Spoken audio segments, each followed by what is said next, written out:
ইসরায়েলের আগ্রাসন থামাতে কুল কিনারা খুঁজে পাচ্ছে না মুসলিম বিশ্ব।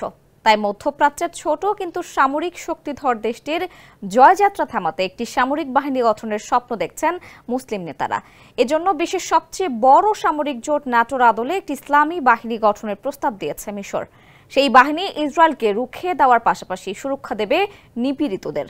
কিন্তু ইসরায়েল সীমান্ত লাগোয়া মিশর আদৌ এমন কোনো বাহিনী গঠন করতে পারবে কিনা তা এখনো প্রশ্ন সাপেক্ষ। কেননা এর আগে ইসরায়েলের কাছে পরাজয়ের স্বাদ পেয়েছে মিশর। আবার মিশরের এমন যে কোনো উদ্যোগ দেশটিকে বানাতে পারে ইসরায়েলের টার্গেট। এ নিয়ে বিস্তারিত থাকছে ডেস্ক রিপোর্টে।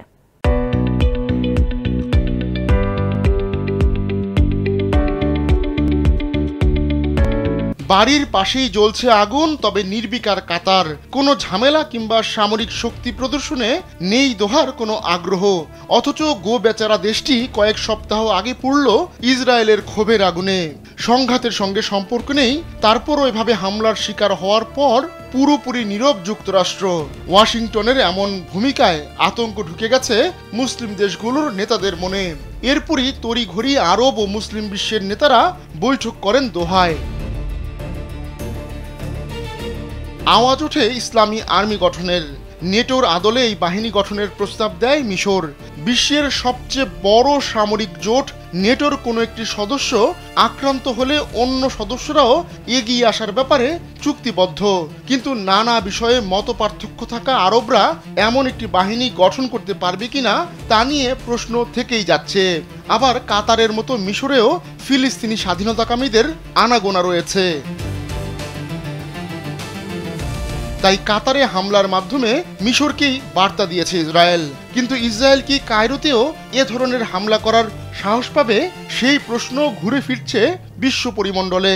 কারণ কাতারের সামরিক শক্তিমত্তা না থাকলেও মিশর কিন্তু ভিন্ন। মুসলিম বিশ্বের সবচেয়ে শক্তিশালী সামরিক শক্তিধর দেশগুলোর একটি মিশর। আবার ইসরায়েলের সঙ্গে সীমানা হওয়ায় মিশর চাইলেই তেল আবিবকে কুপকাত করতে পারে অনায়াসে। তবে এর উল্টোটাও ঘটতে পারে। কাতারে হামলার মাধ্যমে আসলে হয়তো মিশরকেই ভয় দেখাতে চেয়েছে ইসরায়েল। এতে দুটো বিষয় হতে পারে।